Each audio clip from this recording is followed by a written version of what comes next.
She has not seen the video. Rivalry kini. Ìwọ tó rí aṣọ wo ni wọ́n wọ̀. Ṣebí wọ́n sọ pé kò sí video kankan. That's me po rí. Ṣé kò so ní red pátá ńbẹ̀. Yeye nka ṣe ò rí red pátá giga o àjèjì yẹn. Ìwọ wá sọ fún wa tó rí. O ti ní video wà lọ́wọ́ ẹ. Dá síta. Jákàrí tó rí.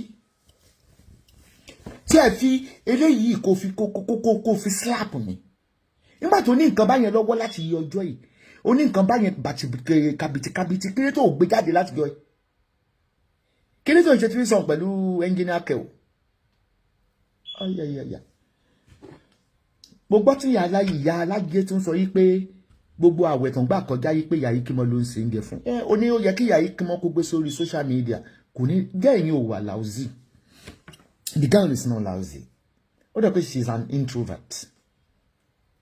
Ìwọ̀n àti Sisi Alagbo lè last. Ajá ní Sisi Alagbo wọ́n ròyìn Ìbàdàn wọ́n fi tì. Lọ́nà ẹlẹ́yẹlé wọ́n fi tì. Business rivalry ni. Gbá tèmi ń tàgbò ìyẹ́ ò tí ì tàgbò. Orí jí mọ̀ pé ibi ò tàgbò mọ́. Ṣé mo ń tàgbò mọ́ ni ẹ̀kọ́ yẹ wọ́n kọ̀ọ̀kan tó bá káwọn wọ́n dà mọ́ process ẹ̀. Ó ní business rivalry. Ó lù sí. Òṣìṣkò. Àkànkẹ́ o Lizzy Anjorin. Ó kọ́lé sí Ìbàdàn, ó tún kọ́ sí Èkó. Ó kọ́lé sí Port Harcourt àtàbújá. Olówó ṣọ̀rẹ́ olówó. Tẹ́lẹ̀wọ̀n ṣọ̀rẹ́ ẹlẹ́wọ̀n o. Digi. Nítorí pé lágbáyà máa fi hàn. Àlè iṣẹ́ ẹ̀ tẹ́ bá ń pè mí lágbáyà ni mo dúpẹ́ pé sẹ́ẹ̀. Ọjọ́ alẹ́ mi ò burú. Ọ̀sán yìí ti yín ń burú lọ́wọ́lọ́wọ́. Àárọ̀ yín gan ò dáa. Joyè bọ̀sí páńpẹ́.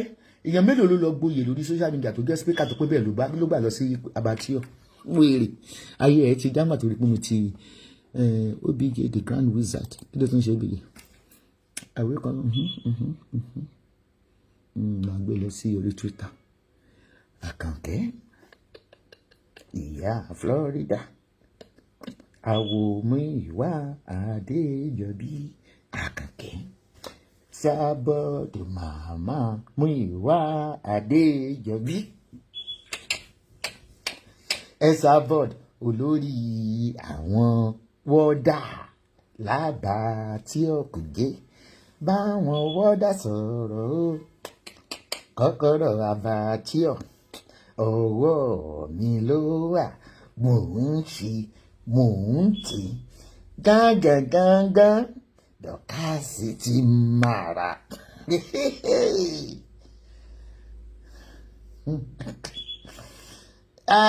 Ọmọ ewé ayọ̀ ti yín o the problem majority ẹ̀ tó wà lórí social media kan ló ní brain ẹ jẹ́ ká gbàgbé bóyá ìṣẹ̀lẹ̀ Ọlọ́run Ìbàdàn wọ́n ní mágàmágà mágà àdẹ̀dà gbogbo olùrú àforí gbogbo ìgà gbóró ní ìgà Ìbàdàn ṣẹ́mọ̀ túmẹ̀ rí interpretation ìgà ìgbóró ní ìgà Ìbàdàn tí Ìbàdàn bá ń jábà yóò gang up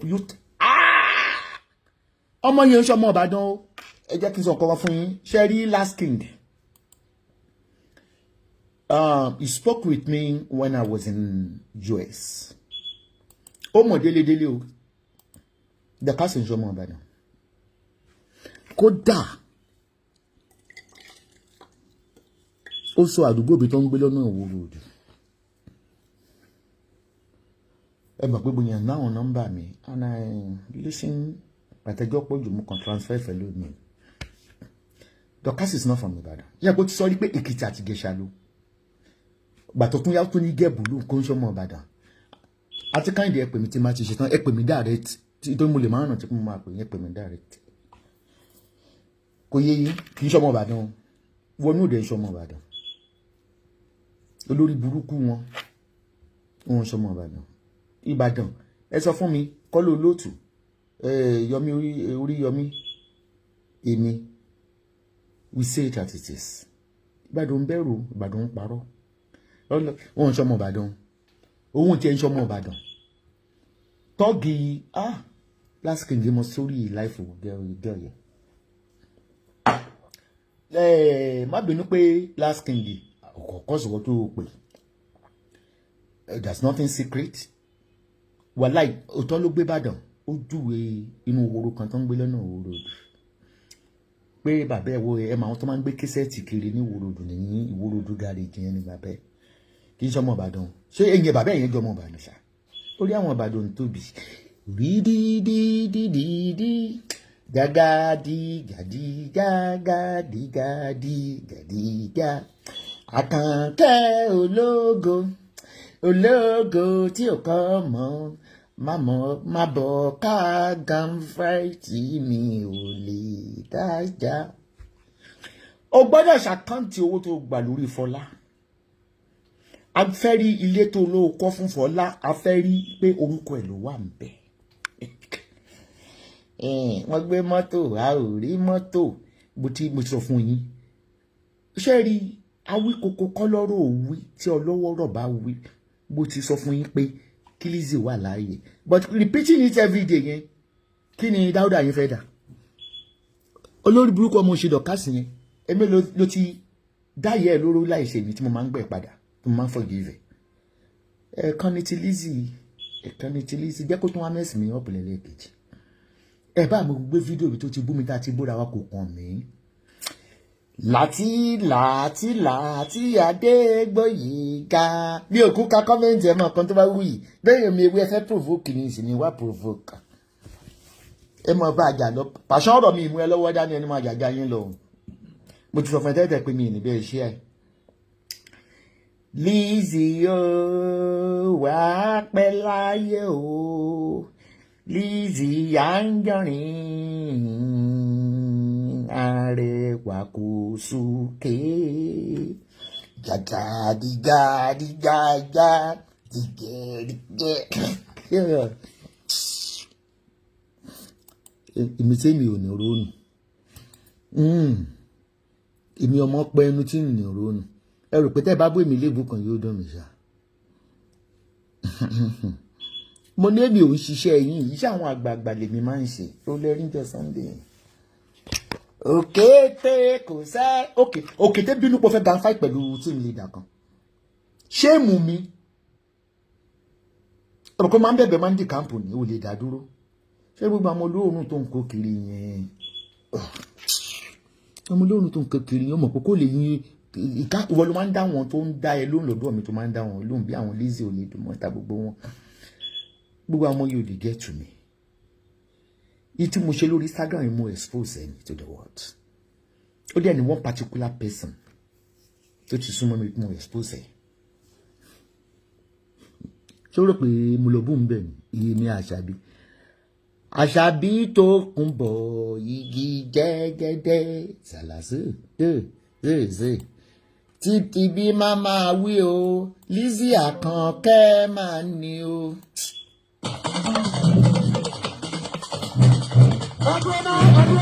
Esabod. Esabod kò sóhun lẹ́gbẹ̀rún ọ̀gbọ́n. Olórí ire ni tó kún bọ̀. Olórí ire ni tó kún bọ̀. Tòkúbọ̀ sábà bálẹ̀ ẹ̀fọ́ rẹ̀. Ìyá ti dún bẹ́ẹ̀ káyọ̀ ọ̀bọ̀ òde dandan. Ọmọ abẹ́bẹ́ rìn. Esabod ó ṣe ọjọ́. Wàá fẹ́ kú. Tó bá lè kó ò ní darí délé ọlá. Okú ni wọ́n forúkọ mi competition ní ìsinmi ìṣẹ̀fẹ́ kọ́ báyìí.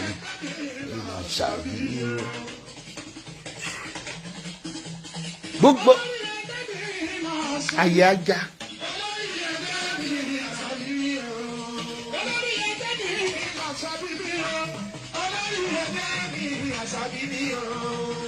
Dublin ló wà Turkey mo wà báyìí.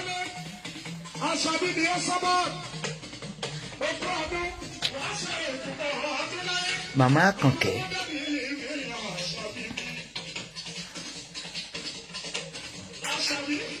Àfúnni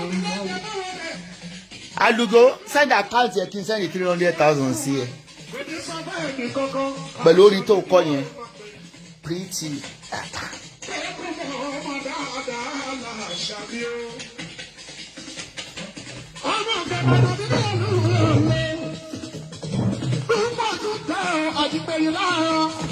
Àṣàbí, wọ́n yẹ gẹ́gẹ́rẹ́ bí ẹni ìyá ẹ̀kọ́ ọmọ òkè Ìbàdàn. Ọlábànjí Royal Hotel, House of Farida, Sparkling Weight Loss. Àṣàbí dàálẹ̀ ó tó gbogbo. Ọjọ́ òjò àwọn òpin dáadáa. Àṣàbí ọmọ òkè Ìbàdàn ní náà olúyọ̀lẹ̀ èdè tó kù bọ́ ń lo. Esabod. Ẹ̀yà sọ báyọ̀ ṣe lò lórí Esabod. Àtàkùnbìkà jẹ́ ìṣòro.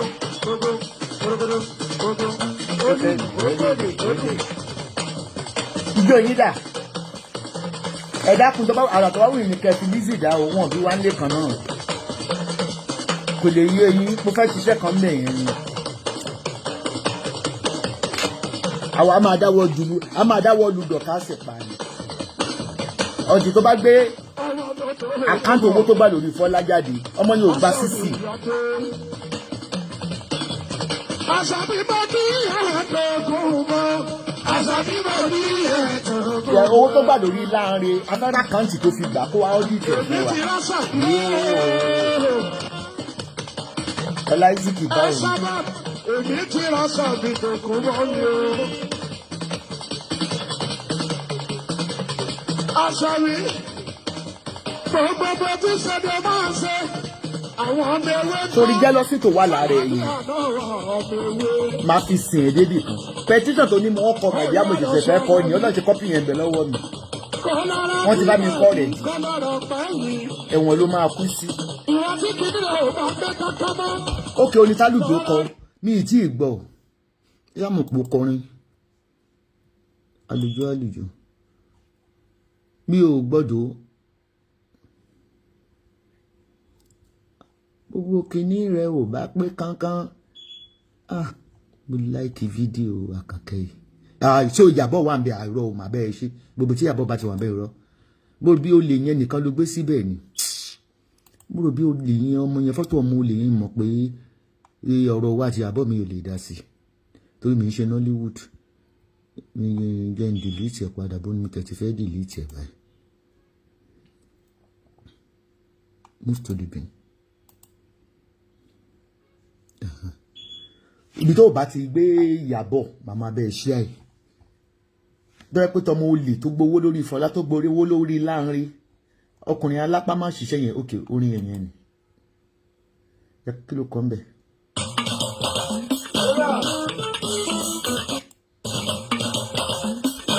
Àlùjọ ti ní báńdì ṣá wàá máa lo òkè o. Gẹ́fẹ̀ mi ní. Débì mi ní pẹ̀lú òpin tí tó pin. Gàmfáìtì ló dùn burúkú. Bàtà ọmọ ọ̀nà lòun náà. Àwa ọmọ ọ̀nà là ń jayé lọ́wọ́ báyìí. Bọ́ọ̀ ìtú wá fáìn bàtò kó lọ́dọ̀ ẹ̀ ó ti fáìn ọlọ́run. Ọmọ mi ti fáìn. Ìbọ̀dọ̀ mi ló wá tẹ̀lé tó jẹ́ àgbà.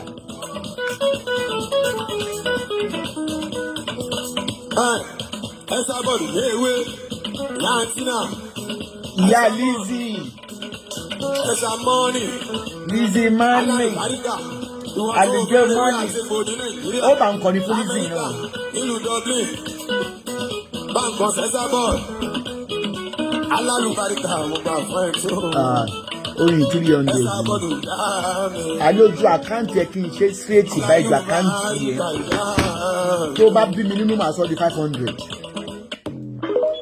Tó bá bí mi nínú màá tún sọ di 500 yẹn. Ẹ bá náwó mi.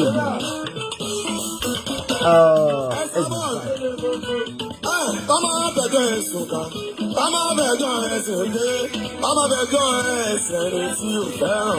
Tó bá ti yé yín gẹ́gẹ́ bí àṣà dọ́tà mi Joyce B ẹ sọ pé ó yé ẹ máa kọ ó yé bàbá ṣẹ̀ṣẹ̀ wá sórin wà ṣẹ̀ṣẹ̀ sórin Fẹ́mi àti Lizzy ní báyìí. Ó yé. Esabod. Bàmá bẹ̀jọ́ ẹ̀sùn kan, bàmá bẹ̀jọ́ ẹ̀sẹ̀ lé, bàmá bẹ̀jọ́ ẹ̀sẹ̀ rẹ̀ tí ò fẹ́ràn rẹ̀. Mi ò bá tòrò mọ́ ayé ọmọ tí ò jẹ́ nǹkan kan ẹlẹ́wọ̀n.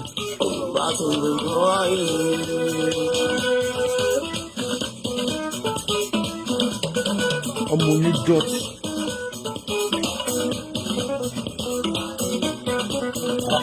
pẹ̀lú tó ti tó tún ṣe yìí jẹ́ kọ́kàn ẹ̀ balẹ̀ mi ò lè tí mọ̀ pẹ̀lú àwọn màálù they are on their own ṣóyẹ they can abuse me kò kàn mí wọ́n lòún rí gbogbo ẹ̀ kò kàn mí ṣóyẹ ó mú ọ̀nà ló ń ṣọ̀rẹ́ ó mú ọ̀nà ń bí ó yé á dà fún ẹ̀jà rẹ̀ àbúrò mi ọlá Isaac Esabod léwé. kò yé ọ̀pọ̀lọpọ̀ wọn ó yé. Esamoni alálùbáríkà ìwọ tó fẹ́ rewé àti egbò ní Nàìjíríà l'Amẹ́ríkà nílùú Dublin báńkọ̀ Esabod alálùbáríkà mo gbà fún ẹ tó Esabod ìyá mi. Picky Smart Naija News. Alálùbáríkà ìyá. Ẹ gba giveaway lásìkò yẹn tó fẹ́ gbà ń wíìkì ni ẹ bá mi náwó yìí mi ò lè dáná tán mi lè gbé lọ́rùn agbélépawó bí aṣẹ́wó ara owó ògbó ìbọn táwọn kó lọ sí fún àwọn Boko Haram ni olórí burúkú gorodomu ọ̀dẹ́ ó kúnlẹ̀ bí ẹran ọjọ́ mẹ́ta South Africa ní wèrè wà.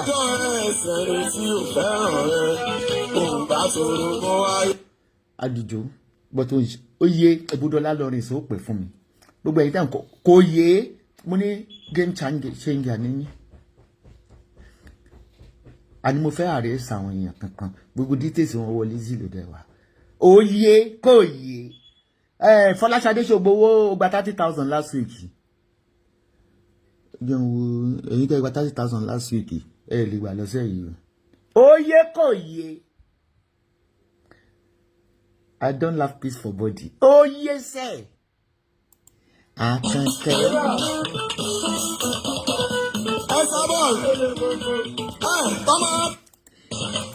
Sórí gbogbo àwọn tí òṣìṣẹ́ lábẹ́ wọn pọ̀ mí bíbáyìí ó lè pọkùnrin kó sọ pé kán jọ Tolúlápìtẹ́ ọkọ ní my husband diva bẹ́ẹ̀ lẹ́rọ tó bá fẹ́ràn léyà ẹ̀jẹ̀ yín ọmọ ewé ẹ̀ṣọ́ agbára yín ọmọ ewé ní Tolú ẹbẹ́ bá fẹ́ràn ya yóyé tàbí kò yé just bí ohun yẹn nìyẹn ó yé Ìbàdàn lẹ́mọ ẹ̀ mọ́ láyòpó ẹ̀mí ìrìbàdí sí ìjàmọ́ ẹ̀rí sí mi ń dá ló mọ̀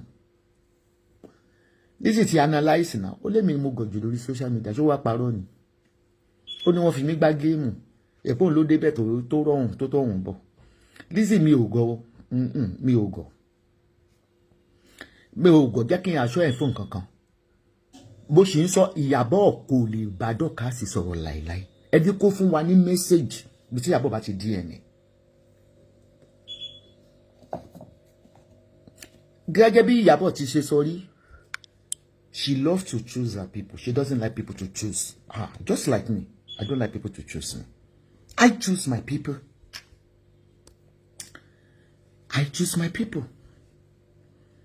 ìgbàwó àti Ìyábọ̀ ó ní ẹ̀yin lẹ́mọ̀tẹ́ ìjọ rí ẹ̀ bá máa búra yín àná ẹgẹ́ Ìyábọ̀ tí ní kọ́ máa gbéjà wọn mọ́ ọmọ kan wàá máa challenge mi pé bó ṣe gbé 5 million fún Ìyábọ̀ kí n gbé wọ́kọ́ ló máa sọ fún mi ẹni tí máa fún lówó nígbà tí Ìyábọ̀ ṣòkú yẹ ìbúlẹ̀ yín wà ṣé ẹ̀rí tó gbé sínú orí wọ́ọ̀lù ẹ̀gbọ́n ẹ̀ pé mo fún 2 million lọ́dún náà wọ́kọ́ ló máa sọ fún mi bóyá mo máa fún Ìyábọ̀ ní nǹkan I'm not in competition with you because you are not fitable because nobody want to have anything to do with you. Even Ìyábọ̀ has finished with that bike rider. She has terminated her. And she promised or something like that. I don't need to loud anything. So why tí òun àti Fúnkẹ́ wọn block mi àti Tóyìn àbí kọ́ wọn fún mi? They understand now. Wọ́n mọ̀ mí kan tó mọ̀ yín náà. But you want her to choose you. Unfortunately, she was in England. Ó wá lóò rẹ̀ ń tó máa gbọ́mọ fún yèbí ilé ìyẹ́ ẹ̀ ló wà. Yèbí tó bá lọ ṣọ́ọ̀bù olóòkè ń gbọ́mọ lọ. Ká ló ń gbọ́mọ fún tó bá lọ ṣọ́ọ̀bù? Because of ẹ̀ kan rí fẹ̀rẹ̀ gẹ̀gẹ́. Wọ́n ló ti tóbi bàjẹ́. How do we know what you are selling if you don't see it in your body? Nígbà tẹ́lẹ̀ kan dẹ̀ máa gbé fọ́tò ẹ̀ gan ibi tó ti lóun ti ń kí ẹ aká ló gbé jáde mo lórí ẹ̀ kó rí fọ́tò yìí yòókù òṣù ìjọ tó jó lánàá òṣù ọwọ́ bó ṣe ṣọwọ́ ni aká yìí ó ugly láti orin débi ìkànnì ẹsẹ̀ you are ugly in and out ta ló pààyà àgbèjì folúṣọ ìbéèrè òfàjà we are treating what we see on social media mo tẹ̀ ní máa pe Sunday kó bá mi send Sunday tó bá wò mí fẹ́ kó bá mi send fídíò ibi tí ó ti lé bàbá àbèjì kúrò lẹ́gbẹ̀ẹ́ tó ní tán bá rí kán náà bàbá àbèjì pa because he wanted to pa ìyá ìbejì. ó ní pé wà tí wọnú ọlá ẹjọ́ ra yín gan wọnú ọlá fake lawyer ìbàdí láyé wa ó pa má gbélé torí burúkú yẹn bá àwọn tí ó gbà lẹ́tà lọ́wọ́ ẹ̀ á pọ̀ gan táwọn tó ń irú gan Rufus Abẹ́gan ó gbà lẹ́tà ló ṣe àṣòṣe mama onígbèsè. Mommy, when I grow up I want to be like you. Mo fún ẹ lówó last week wọ́n lè sọ pé we want to grow like me Adékọ́lá ṣe bí wọ́n náà gbowó last week ẹgbẹ́ owó lọ́run last week náà èmi ò ní tí mò ń fowó ṣe mọ́ I will travel from one country to the other and enjoy myself. Mo lọ́lọ́hún ò fọmọ ṣàdánwò fún mi ẹ̀yin ẹ bá mi patronize daughter mi o kí n fi website ẹ bá mi follow ẹ lórí Instagram tẹ̀dẹ̀ bá mi lọ sí loop.dsb again film dúdúdúdú Jésù fẹ́ mi mo mọ̀ bẹ́ẹ̀ Jésù fẹ́ mi mo mọ̀ bẹ́ẹ̀ hallelujah lórin wa ká fògo f'Ọlọ́run iye nífẹ̀ẹ́ ní tó gbọ́ ó ní àwọn designer shoes and everything iye nífẹ̀ẹ́ ní tó gbà ìbùkún fojú tó rí. So, though she privatize her page, she's the founder of this. So you will have to download it on your apps. It's just like this is a shopping and retail website. Olùgbàlà wa ń bọ̀. Ó ń ṣe whosis náà tó bá fẹ́ rà. Mo ti share sórí Facebook mi lánàá. She's on Facebook, just make sure you follow her collections. Iye nífẹ̀ẹ́ Sherry download loop DSB. Help me to download this link and shop. Àwọn mọ́dẹ́lẹ̀ tó wọ́n advertise fún mi. Ẹni tó gbà ìbú ẹ̀ẹ́dẹ́gbẹ̀rin náà kọ́mẹ́ǹtì síbẹ̀.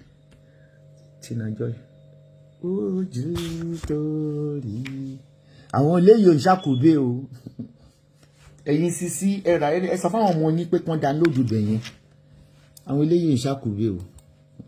Ẹ̀rì nítorí pé láṣọ yẹn look DSB, she is the founder. Olùgbàlà wa dé. Àwọn ọ̀rẹ́ wọn bá ṣe gbogbo àwọn kìíní. So help me follow her on Instagram and she's on Facebook as well. Help me follow Facebook ẹ.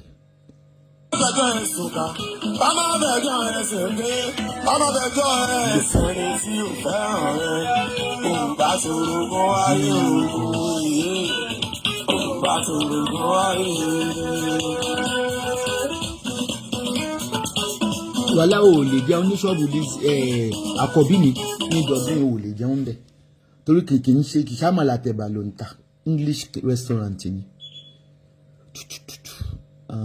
Okay, ó ní ó ṣe ìṣe ni 11 followers ẹjọ́ bá mi follow.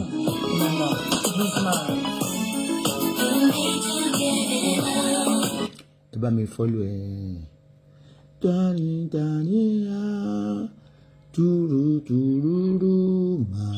So lórí Android yìí náà ẹ lè open ṣẹ́rí ẹ̀ kàn máa download ẹ̀ look DSB ẹ ra aṣọ fáwọn girls yìí tọkùnrin wà ń bẹ woses wà ń bẹ. Ó ṣe bẹ̀yẹn bí ọjà eBay ni drop shipping okay ẹ bá mi kíní. So torí ẹ̀ gan mo ṣe fẹ́ lọ Dubai mo ní àwọn iṣẹ́ kan láti ṣe lórí website because I want to make the website universal. mo fẹ́ lọ bá fix torí owó tó ti ná 1,000 tó ti ná lórí website yẹn my love gbé bàbá yí ọmọ èdè kí la fẹ́ kí n ṣe sí the first ilé kàkàdì fẹ́ èèyàn méjì péré èèyàn méjì you know this man ní láti kó gbogbo ẹ̀ jáde máa bí the lucky one.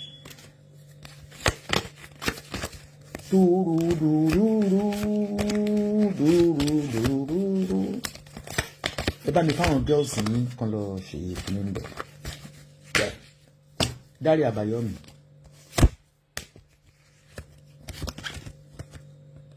The Empress. Lálọ́mbà àgé káàdì ẹ̀jẹ̀ kí n ló dìde ẹ̀ jáde wá. Ṣé fẹ́ ń káàdì mọ́ kàtàkùn tó gán jábọ́ nídìí mi? Abẹ́ mu yàn. Adédèjì jọjá ká ṣe 3 song pẹ̀lú Dárí. Dárí Àbáyọ̀mí. Ó lè jọjá ká díẹ̀ débẹ̀. Jẹ́ ká díẹ̀ débẹ̀.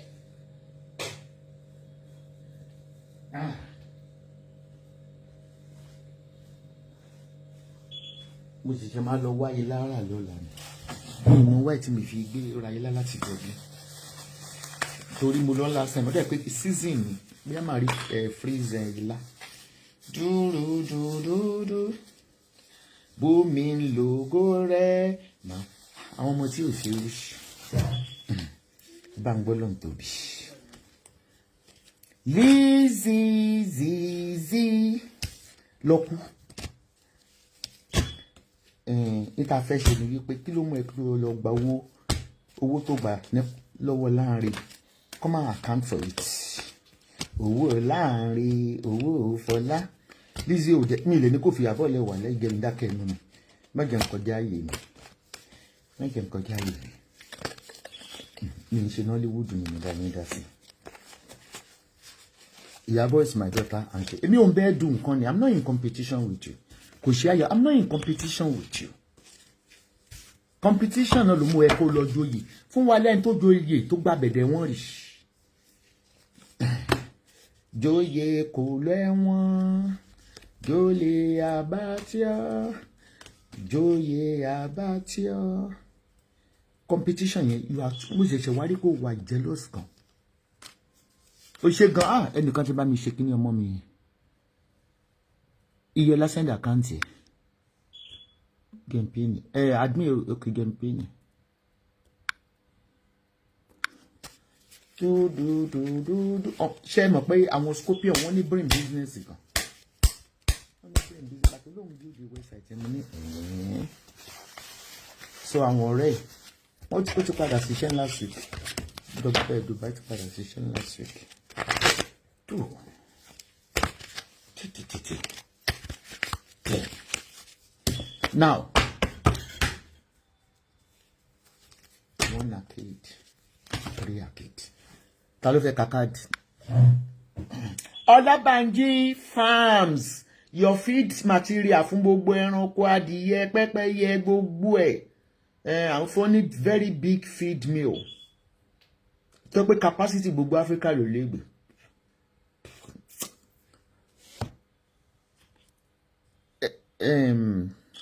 Ṣé o sẹ́ni tó fẹ́ the truth.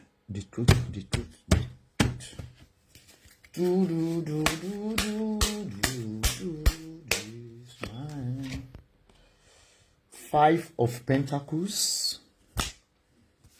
Second arcade. Mo it cousin. Mo ṣẹ̀ṣẹ̀ mọ̀ yín ni owó tí kàn yín. Ẹ ṣé. Olówó la fi ń wá yín. Owó ni wọ́n mọ̀ fi wá yín. Ní orúkọ jẹ́ ẹnu lẹ́mọ̀ àtẹnujẹ mọ̀ tẹnujẹ òní wọn ní fi rọ́bà fún yín lóúnjẹ ní jẹ́ńjẹ nínú ẹ̀wọ̀n. King of Cups then the third one talent mo the truth okay. Daddy come and take the time. Ìyá mi jẹ́ pẹ̀lú mi just 2 people and you have King of Pentacles here and you have 5 of Pentacles ìwọ nìkan tán wà ní King of Cups. King of Pentacles, 5 of Pentacles. In by analyze it, different, but mo fẹ́ kó fẹ́ ojú ara ẹ̀. Ẹ̀yin tó ga o, the truth argument tó wà níbẹ̀. King of Cups. This is your King of Cups. A crown king, Obatondelade, surrounded by a troubled sea. Orí omi, wàrí àwọn omi yẹn ń dàrú pòpò.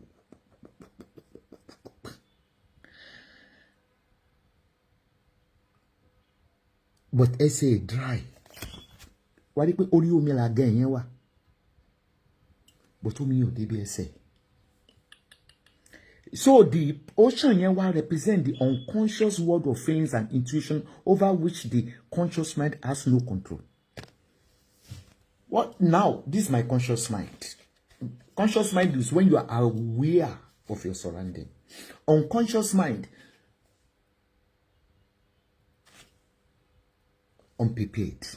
Now, why the king cup would like to rule the waves, he know he cannot do so entirely. So he's reluctant to allow himself to merge freely with the water. The king of cup is a powerful figure who sits formally on his stone throne. He holds his cup in his right hand and the side of the action, the same way he holds up and so many. Behind the throne in the distance, a fish representing the power of creativity. Creativity. Now, into symbolize, this king of cups symbolize one wishes to be involved emotionally, but it is nevertheless cautious about immense feeling in which are by the nature.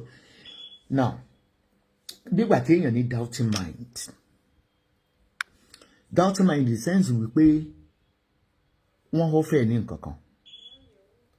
Or quick we will not face share kan onro, but in your conscious mind, you are but there is a confusion. The unconscious mind and the conscious mind, they are struggling. Okay. Alakan, well, alakan wa the crab. Alakan yin.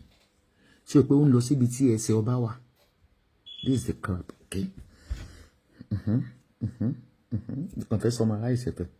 So the crab is the symbol of zodiac sign of Cancer and provide a good image for its avalanche for crab looking. When the king of cup appear in a reading, conclusion in to ba appear in a reading, it suggests either that someone enter your life who is both compassionate and committed, but also quite terrified of deep involvement.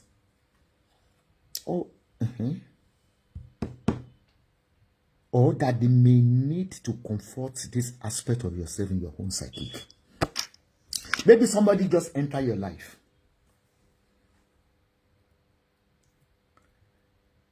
Also compassionate. Or they were committed.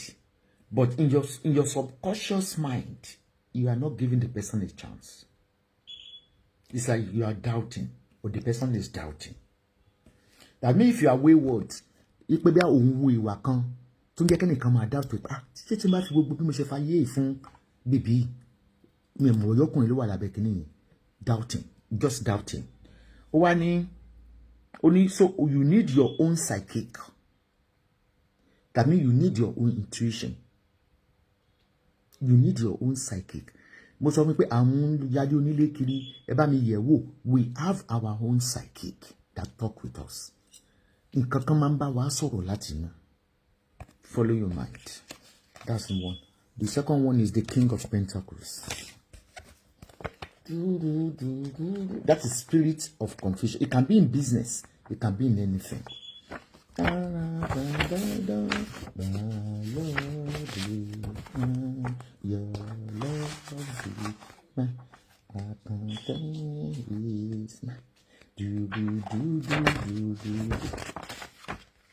Ẹ̀wọ̀n rèé arádùúgbò bàbá lọlé wọn mú láwọn evidence àmọ́ mi kò ní kó ti mú ìwà jáde. King of Pentacles. Beautiful robe. Beautiful robe. But I'm going to sum. When this card appears in the list, it suggests that either a powerful figure like the King of Pentacles will enter your life, or that you may need to develop his quality of ambition and determination yourself to succeed materially and socially. While the King of Pentacles may not have the more colorfully dynamic quality of the other, is very strong character with èèyàn ńlá kan. Bẹ́ẹ̀ bá ti lo fake profile yìí gan kò yẹ ká máa ká lo káàdì fún torí àmọ́ bóyá yìí ṣì yàn. Èèyàn ńlá kan máa wọnú ayé ẹ̀ gẹ́gẹ́ bí King of Cups sọ pé spirit of doubt. Spirit of doubt. That means o possess ability láti fọba. The truth, you have the ability to marry king and the 5 of Pentacles. Mi ò wá mọ̀ bí tó máa àwọn ọba gbẹ̀yìn yìí bóyá ọba Dubai ni kó wá lọ torí majority wọn ń gbáyàn ni. Ìṣe ló sọ pé ìyèwé ló ní pé kó lọ fọ́ba o. Use your intuition bó ṣe kọ́kọ́ sọ ní first card yìí. Òkú jẹ́ pé ilé ọba ni wọ́n ti bí ẹ bí ò tán mọ́ba. 5 fa fa fa fa fa fa fa Farida. Ó ń ta cream Farida. Olóríire.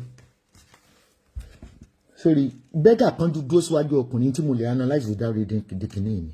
Sorry. Ẹ̀yìn yẹn, you can see the 5 pentacles. This is what they call a pentacle.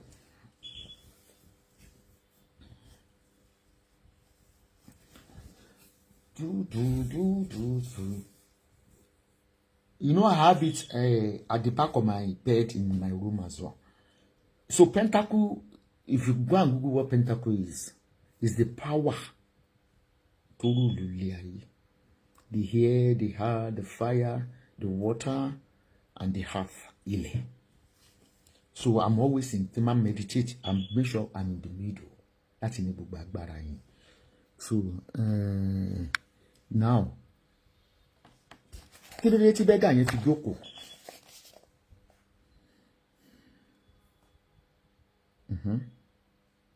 the underlying message of the 5 pentacles is that not only may there be difficulty in holding on to finances, but more importantly, you may be in danger of losing a sense of belief in the goodness or meaning of life.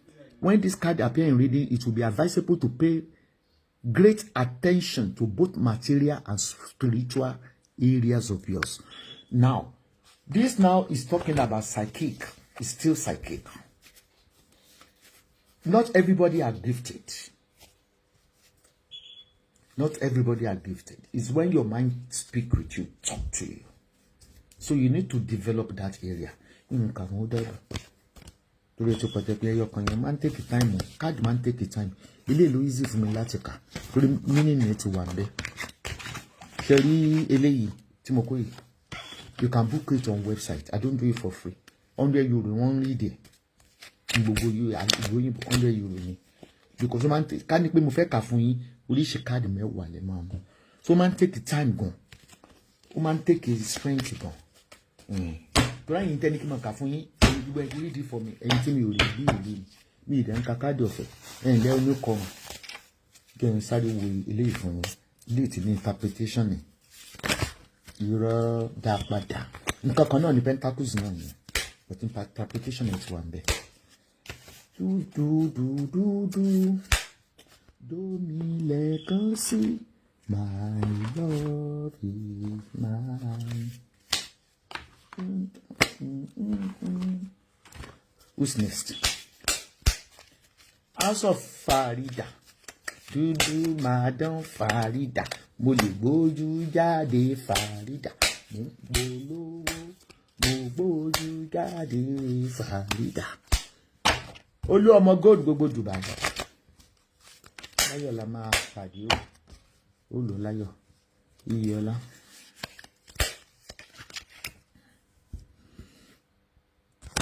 Tí n bá fi hàn nínú káàdì yẹn picture of the hangman is the same thing as hangman wà níbà yìí náà. Hangman. Ẹni yẹn hang rẹ̀ ó dorí kodò.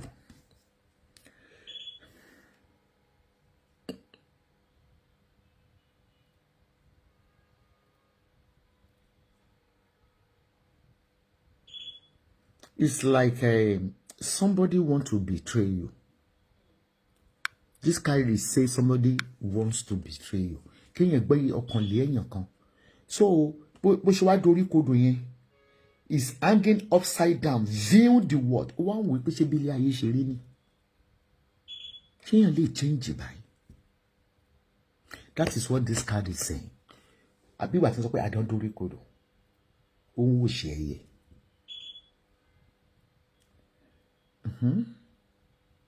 You are looking in the world from a complete different perspective. Ṣé bí ilé ayé ṣe máa máa rí? Rí ni. And the other hand, when we reverse the card, it say you are on the crossroad. When they say crossroad, it means you are confused on particular thing. Maybe it's a betrayal from war, from wife, from anywhere. But over dori kodo one wile aye wípé ṣé bí ilé ayé ṣe rí ni. Tolu mi, baby mi. Tolu, ṣé ọ̀nà ká ṣe chat lórí TikTok lẹ́ni. Mo ti rán Alagbo sí o pé kó má bá mi wá ẹ. So that's it. And káàdì tí mo mú fún ẹ yìí, Eniola the same thing náà ló sọ. Dog symbol is a loyalty. You may be feeling like those around you let you down. You may feel that people around you, they let you down. Or are not doing their fair share of work with you. This comes as a reminder that loyalty exists and you must not settle for anything less. You deserve better than missed signal. That means we can't match it to the sympathy. Match it to the sympathy. You pay. No, don't settle for less. Marie, internet ma de Dubai ma wá sórí ìkíní. Torí internet ilé ọmọ mi ni mo lò. Ó dẹ̀ internet dey strong ní Dubai gan. My love is mine. Da da da da. So ti yé Tolu, Amoni Tolu, Eniola, you are going through something. You can confide in me. So yeah, but card it advice, advice already. Please me, ba wo gbogbo ọmọ Nigeria like ke ma wòran. Please me. Jẹ́ wo. Ṣé Tolu ṣé ó ń double date pẹ̀lú mi? Tolu ṣé ó ń double date pẹ̀lú mi? Tolu lápẹ̀tẹ̀ ni mo pè. Tolu lápẹ̀tẹ̀ ni mo pè. Tolu lápẹ̀tẹ̀ ni mo pè. Ọkọ mi special. Tolu ṣé ó máa fẹ́ mi sílé? Ṣá máa lówó?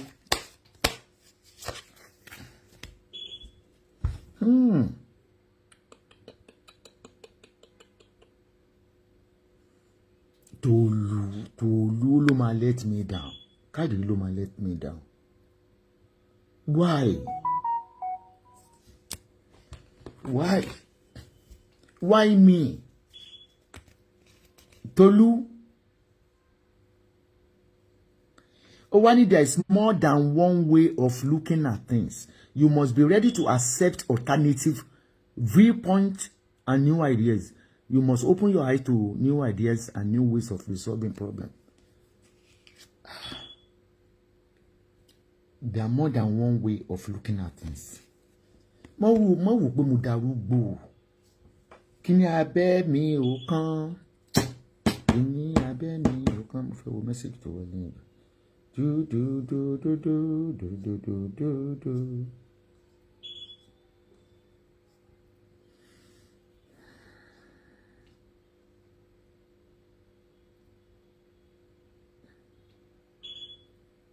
Ìkan náà mi ìwé tó ra ilé ló send picture ilé wọn sí mi. Iṣẹ́ ra ilé ni wá send ìwé document lẹ́yìn sí mi. Wàá rà jù bẹ́ẹ̀ lọ lágbára Ọlọ́run. Ó máa rà jù bẹ́ẹ̀ lọ ládàá Ọlọ́run. Òkè. Bó bá mi rìn sóríire. Ìyá Tolu nípa iṣẹ́ nǹkan àti mọ̀ pé betrayal ni. Ó máa lówó. Ó máa dèèyàn ńlá lágbára ìdènà rẹ̀. Méjì ìwọ nìkan tán. 5 of wands. Tolu, you are in battle with rivals. Àwọn rival wo ni àbí sẹ́mi ní reverse ni. Then kọjú ẹ̀ sí ẹ. Àṣírí battle. You are in battle. You are in the midst of battle between rivals. In a group setting, there is a fight for dominance, and each having their voices heard. However, sometimes competition can be healthy, rather than backing down. Embrace change and defending opinion of others. That means there is a competition. It might be ibishe, rivalry, disagreement. One go avoid the confrontation. Tanimba wa du màálù wa, tanimba wa du i. Abemi ni wọ́n do ni. Èkejì justice. Only yes so. The justice can represent justice, fairness, truth, and the law. You are being called to account for your action and will be judged accordingly. If you have acted in alignment with your higher self for the greater good of others, you have nothing to worry about. However, if you have not, you will be called out. That make with justice in legal matters. Talemba dunkan. Daddy wa Tolu. Talemba dunkan. Card is sorry you are a winner, but you will be judged accordingly. Just leave me. Kolon kò fi iṣẹ́ mi, kò fi dá mi lẹ́jọ́, kò fi inú mi, kò fi dá mi lẹ́jọ́, kò fi jà fún mi. Ìtí káàdì yẹn sọ ni. Tanimba odu. Àbọ̀ àwọn obìnrin ni. Ṣé Àṣàkẹ́ Alámọ̀lá. Yeah, LD, yeah. Ṣé mo ìtí káàdì yẹn sọ pé there is okay, listen, people are competing with Esabod. When you are competing with me, mo sọ fún yín pé àsìkò tí wọ́n bá dàbò mi, owó máa ń wọlé fún mi. Ní nǹkan máa ń wọlé fún mi. Mo sọ fún ẹnìkan mo ní tí bá tún ń bọ̀ tí wọ́n bá forí mi gbági lọ́kọ̀. That is why Ọlọ́run gbógo wọn torí pé ẹni bá gbógun tì ọ̀run ní ìgbógun tì.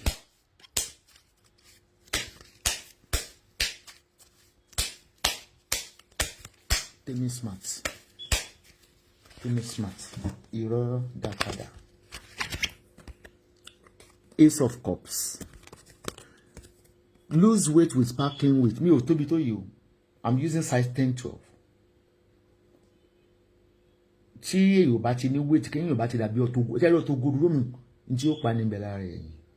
Number one, tí ọ̀tọ̀ gúrúrúmù bá kú lé ní ìlara, jealousy. Ṣé ẹ mọ̀ tí mi ṣe ń ṣe show fún ọ̀tọ̀ gúrúrúmù, ọ̀tọ̀ ajímọ́tò, ọkọ̀ tó padélé, ọkọ̀ tó màmá tó ṣépè fọ́mọ àkọ́bí tí yẹn rìn lọ. Tí mi ṣe ń ṣòfò tó fi ṣe rí àrí ìwẹ̀ ìgbà tó lọ Nàìjíríà. She is a troublemaker. Tenant tó ra boiler ọjọ́ kan ló lé gbogbo wọn jáde.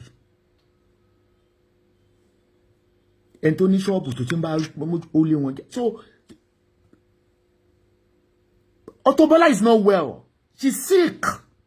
She's not mentally stable. Nothing deported in Canada. Now, Ace of Cups, the beginning of emotional fulfillment. Tanimo poruka to bring ni kimokadi, no. She tell me smart. Me rántí enti mo kadi, ono yam ka wrong card. Dem wuru ko ni. Sparkling weight loss. Hey, lo ni. Telephone sparkling weight loss. Tẹ́ bá ro ko mi Tolu, ó ti cute báyìí. Ikùn ẹ̀ tó bí ìtẹ́lẹ̀ mo ti fẹ́ bẹ̀rẹ̀ dídó. Tèmi smart.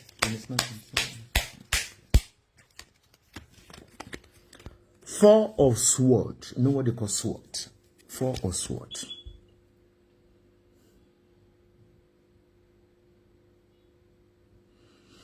Only take a breather. Mikole. You know when you breathe in, when you breathe out, you are gaining energy. Yeah? Spend some time replenishing your strength. Refresh your mind with meditation and calm spaces. Passivity. Recharging your energy. tẹ́ bá rí ọkọ ńgbà tó yọkọ tí kún ọkọ mi Tolú tó bínú pé gbogbo mo ti fẹ́ bẹ̀rẹ̀ iṣẹ́ báyìí ebi ò tiẹ̀ lè fọ pé mi ń dọ́kùnrin tó bá nìkan tẹ́ bá rí Tolú ẹ má lọ bá o ẹ má wọnú inbọ́ọ̀sì ẹ o àìsí ní TikTok mi mò ń fẹ́ mi dọ́gba o. ó dàbọ̀ ọmọlára àtúnṣe ọmọlára àtúnṣe bá mi tọ́jú bàbá rẹ̀ stepfather ó dàrọ̀ jẹ́ lájà lọ sùn. One thing I realize me more, but you man share, you know. You see, speaking on social media, it can man by energy, especially when you are reading tarot. About to wish babalawo will be one lady. Then, man drain energy. Ebi o pa mi kin to bẹ̀rẹ̀ kini mo ṣe yoko ibi ton pa mi. O man drain energy gan. Thank you everybody for watching. Patronize on my vendors. I see you tonight. Where is the gangan show? Where pàdé mi lórí YouTube. Afẹ́mi tó pa bàbá bébì tani bàbá bébì and so on and there iṣẹ́ kan náà dẹ̀ wà lẹ́tí mo treat lọ́wọ́. Thank you everybody, I love you and remain blessed. Read on lounge ẹ bá mi patronize wọn ẹ ṣé gan ni ẹ bá mi ra ẹran iléyá lọ́wọ́ Tolú lápìtẹ́ ẹran ẹ̀dínwó ẹran ẹ̀dẹ́ wọ́n gbórin dẹ́n tí ẹ pé kó sọ díẹ̀ nípa ẹran ẹ̀ fún ẹ ó yẹ kí nọ́mbà ilé wà nínú wọ́sọ́ọ̀pù fún ilé àfi tí ò bá move ẹ̀. Tolú wá polówó ẹran rẹ o òkè wà níbẹ̀ polówó àgbò rẹ o tó bá dáa fún rẹ wàá kọ́lé fún mi ọkọ mi dákun. Báwo ni iléyá gan mo dẹ̀ lè ra ẹran méjì fún ìkan nínú yín o. Tolú baby. Hello baby. Pa mí baby mi.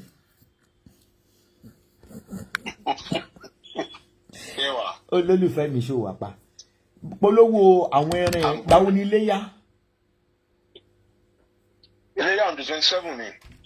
Oṣù wo.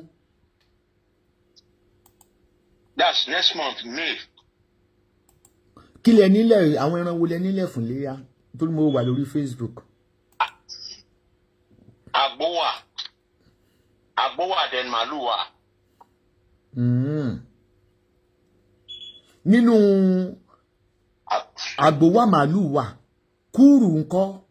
Bẹ́ẹ̀ni kúrù wà àwúdà wà. Kí ni wọ́n pè kúrù wọ́n ti ní kékeré wọ́n máa sọ pé kúrù pé bí èèyàn ni pé wọ́n lè dògbò. Kúrù àgbò ní kúrù tó máa ń tí òkò kí ń ga much àwa fẹ̀. Wọ́n ló dóbò kù pé lè wà òbò láti Ìbàdàn lọ dé Sókótó. Wọ́n máa fi ń búyàn Ìbàdàn ni wọ́n ní wéèrè ò rí bàbá lágbájá ó ti dóbò lọ bí kúrù. Wọ́n ní kí n róbò ta ló ń dóbò jù nú àgbò àti kúrù. No, àgbò náà ni kúrù. Kí ni ìtumọ̀ ẹ̀pà àgbò tó ń mì? Ẹ̀pà àgbò tó ń mì ṣó máa ń mì ni? Ó máa ń mì ní kò dẹ̀ járí. Tọ́dọ̀ ẹ náà máa ń mì nìyẹn. Irọ́ ẹ̀yàn ò lè mi torí inú ṣòkòtò ló wà. Mo rò pé bẹ́ẹ̀ bá ní wọ́n níṣẹ́ tẹ̀yìn bá ṣe ní ìsìn ọpọlọ mi ewé ni ẹ̀pẹ̀ náà tàgbò ni. Irọ́ ti Tolú lápìtẹ́ ni.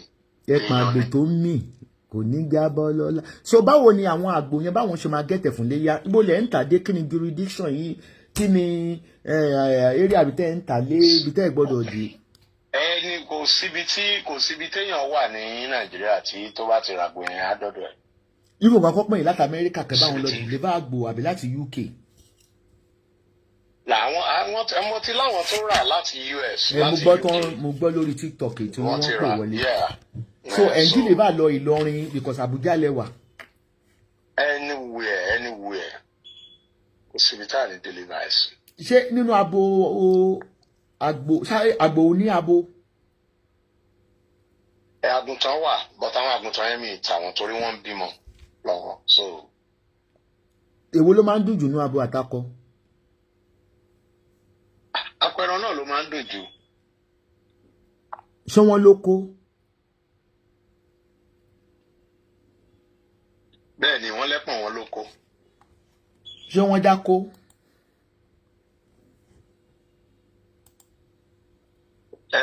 dákó. òkè mi ò mọ̀ ní gbogbo tí ìbá ti mọ̀ mọ̀ láyé mi èmi mọ̀ pé ẹ dákó fún wọn kẹ̀. Wọn kì í dákó, wọ́n ti dákó wá látọ̀run. ṣé wọ́n ní cap. Ọlọ́run ti ṣe gbogbo ẹ̀ fún wọn látọ̀run. ẹ gbọ́ because ya nǹkan tá a fẹ́ tàkà lé mọ̀ èmi rò bóyá pé ẹ dákó fún wọn kẹ́ tó tà bó ṣe béèrè pé ṣé wọ́n ti dákó. Rárá. Wọ́n ti gbà wá natural ní titi wọn, wọ́n ti nu natural. ǹjẹ́ lè fi ṣe oko àwọn mẹ́wé tí mo fẹ́ béèrè orí yìí ti yí ṣé oko àgbò yẹn gùn. Tán bá yọ tó nígbà tó bá ti fẹ́ rí gunra wọn náà ni. Àtolúwọ̀ ń yọjú wo kó wọn ni. Bó ṣe tó. Ó ń yọjú wo kó wọn ni. Ẹbí mi ni mo ni wọ́n dẹ̀ máa ń gunra wọn. Ìbànújẹ́ ni èyí ò gbọ́dọ̀ fókó wọn wétí ẹ̀. Ìbànújẹ́ ni. Ẹran làwọn èèyàn lèmi. Ẹran òde ní níjúrú tèèyàn láéláé. Irú tèèyàn ni tó bá le tán. Wà kàn máa sọ pé wọ Ọlọ́run oṣù wá dá tèmi kékeré tó dá ti àgbò ní gúngún orí yóò pé ẹ̀yìn tẹ́ rẹ̀ rìn. Gbogbo ẹ̀lẹ́ mi má béèrè yìí mi má béèrè tí má pe Ọlábànjí ó máa ń sọ màá ní pé ṣẹ́jà lóko ṣé kìíní kan lóko mọ̀ pé wọ́n ti ṣe pé oko fèmí. Oró méjì náà làgbò ní. Bẹ́ẹ̀ni. Báwo lẹ ṣe mọ̀ ẹ̀ ń gbé ẹnu ni. Ẹ̀rọ àní láti gbé sẹ́nu. Ìbéèrè ò fàjà. Ìbéèrè ò fàjà. Ok, kí ni price range wọn age má sọ final bí. Ẹdìyẹ náà ní tiẹ̀. Ẹdìyẹ ló kó kẹ̀. Ẹdìyẹ lẹ́pọ̀n. Inú wọn ló máa ń wà. Tí a bá pàtó ní bọ́ọ̀lù méjèèjì yẹn báyẹn. Ẹdìyẹ lẹ́pọ̀n. Bẹ́ẹ̀ni. Bọ̀tẹ́ pọ́n wọn ò tó tí ẹ̀ bébì. Ẹdìyẹ lòun èèyàn lèmi. Èmi ò mọ̀ pé díyẹ ni mò ń sọ dídí rìn. Tíjẹ tí n bá fi ọdún níbẹ̀ ò ní mọ̀ nà mí báyà nílé béèrè ìbéèrè. Irọ́ mi ò tiẹ̀ because mi ò ṣe woman beater torí mo respect obìnrin gan. Ṣé adìyẹ náà ló bò ní? Wọ́n ní fùrọ̀. Fùrọ̀ wọn ti ń dóra wọn ókè fùrọ̀ wọn ti ń dó. Bẹ́ẹ̀ni. Ṣó dùn? Àmì ò tiẹ̀ wá jẹ rí so kò lè jẹ́ kí n mọ̀. Náà bẹ́ẹ̀ bá ṣe láti fùrọ̀ bèrè ṣó máa ń dùn. Mi ò mọ̀ ń pa yẹn torí mi ò ṣe. Ebi ọkọ adìyẹ ni ó yẹ ká béèrè. Rọ ọkọ èèyàn lèmi ọkọ aláṣàbí. Abájọ táwọn woman being ṣe máa ń tí ó dùn fún adìyẹ olóbò. Rọ̀nà ni. Ṣé wọ́n máa ń ṣe nǹkan oṣù?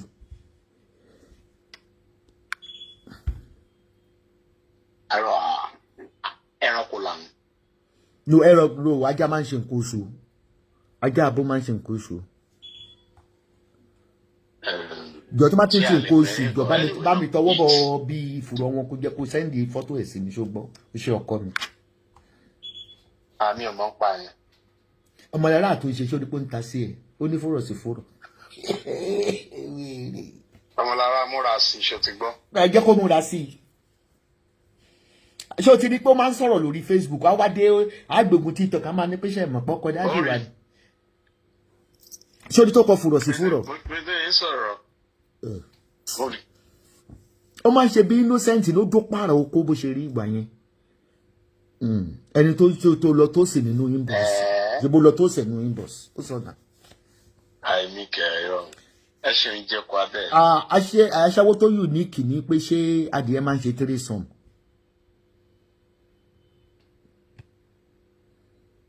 Yes, wọ́n máa ń dàbò wọn. Yes, adìyẹ lè do oríṣi adìyẹ 20 lójúmọ́. Wọ́n máa ń rèpà adìyẹ ṣé bẹ́ẹ̀ máa ń rí inú fídíò. Wọ́n máa ń rí ìpùn ọ̀rẹ́ àti kan lè mú tákùrù tí mi àtúnṣáré lè mú. Ṣáàdìyẹ yẹn fẹ́ gbà ní àbókàn yìí oníṣekúṣe. I love talking about animals. Tí máa wà ló, tí máa tata geographical channel mo máa ń wò. Ṣé adìyẹ yẹn mọ̀ máa ṣe threesome ni àbí wọ́n fi tipátipá ṣe? Àwọn ẹdìyẹ kan náà wà níṣekúṣe kákọ́ máa ti dé báyìí ni wọ́n ti sáré bẹ̀rẹ̀. Àwọn aṣẹ́wó tó unique nìyẹn, àwọn ọmọ lára tó ń ṣe nìyẹn. Ok, wọ́n á gbé ìfùrọ̀ tán tí máa dó wọn, wọ́n á gbé sókè. Bẹ́ẹ̀ni. Àwọn adìyẹ akọ yẹn gan iṣẹ́ burúkú ọwọ́ ẹ̀ wà lọ́wọ́ wọn ṣá.